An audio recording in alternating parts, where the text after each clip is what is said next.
So I'm sorry that I missed Halloween here yesterday. I didn't get to see you all. I had planned on coming actually, but my car got sick and I had no transportation. I had to get it fixed. So what were some of your costumes? Just call them out.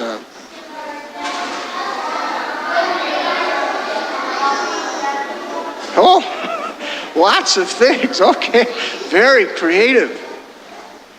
I'm wondering here, who here dressed up as a deacon? See, you know what? You did not. Did you dress up as a deacon? What did you? Were you wearing what I'm wearing? No. I have asked that question, I'll bet, to thousands of children over the years, and not one child ever has said, "Oh, I dressed up like a deacon." That's okay. It's fun to dress up, isn't it? When we dress up, we put on clothes, or we put on something over ourselves, and we have fun, at least just for a little while, pretending that we're somebody else. Maybe a safety force person, like a police officer or a fireman or a soldier or a doctor or a monster of some sort or a dinosaur, whatever it is. Okay, it's fun to do that. There was another time in your life when you also came here, actually, and you had something put on you. Do you know what that was? Yes.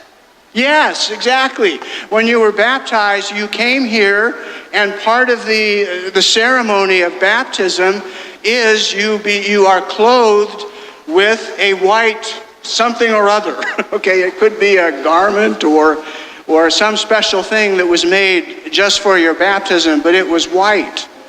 And the white garment that you put on during your baptism was to be a symbol or a sign, if you will, that a very significant change was happening inside of you.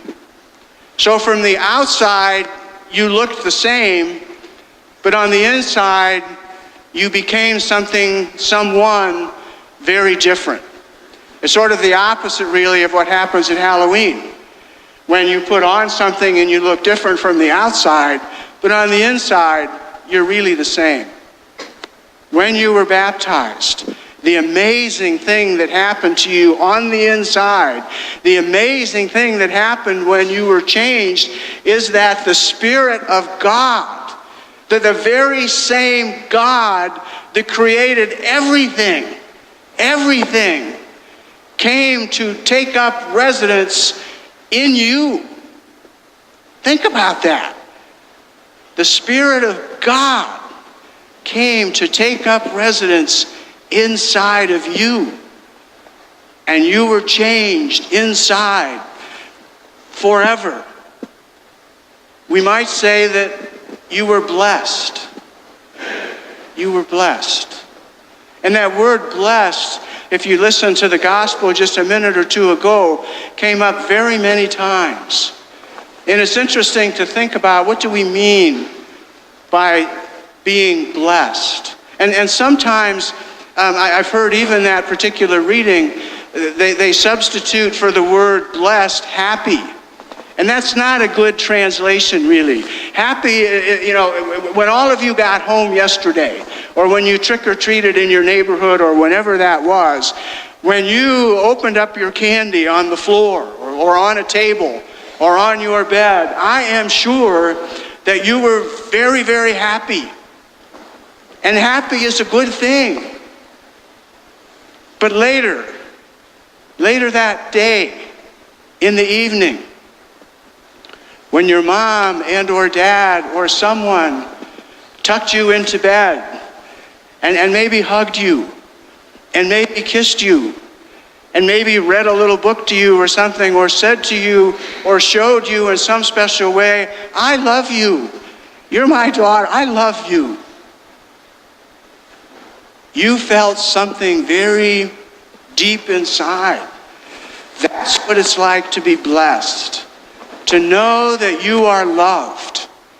and to know that you are cared for. That's what it means to be blessed. Today, as Father said, and we all knew that, today is All Saints' Day.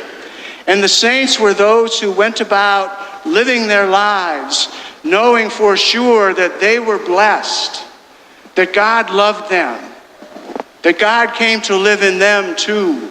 And they did not keep that to themselves. They lived their lives in such a way that others could know that they too were loved by God and that they too were blessed. And they lived their lives being so grateful for that blessing. And they lived their lives loving others. And they lived their lives forgiving others. That's who the saints are. That's who the saints are. Some of those saints are very famous, and some of their pictures are up here on our windows. We've looked at these before, St. Patrick and St. Peter and St. Matthew, and those were very famous people in the history of our church, and they did very, very wonderful things. But today, as Father said, and as we know, it's All Saints' Day. All saints. So today is a day when we honor and we recognize and we give thanks for all of those people who have lived their lives showing others the love of God. And many of those people who are saints, the only people who know that they are saints are their family, or maybe their good friends. You don't have to have your picture on a window in a church to be a saint. I'm guessing that everybody in this room right now, in this church right now, has known or knows right now a saint. Someone who is living their life as a saint. When the Spirit of God comes to dwell in us at our baptism, that's a very wonderful thing. But the reality is we have to cooperate with that gift. We have to cooperate with that blessing. So just like a football player who is a really talented football player has to go out and practice catching passes every single day, or a volleyball player practices every single day how to return serves, or a golfer how to swing a golf club, so too, as a person who has been blessed with the Spirit of God in them, have to practice, if you will, living your life in a way that shows that Spirit to others. Loving each other, forgiving each other, being generous with each other. That's what it means to be a saint. So as we close today, what I want you to do is to think about someone in your life. Could be someone that you know very well right now, or somebody that perhaps was significant in your life at another time. But think of someone who showed the love of God in the way that they lived their life. And I want you to sort of say a small prayer of thanksgiving for that person.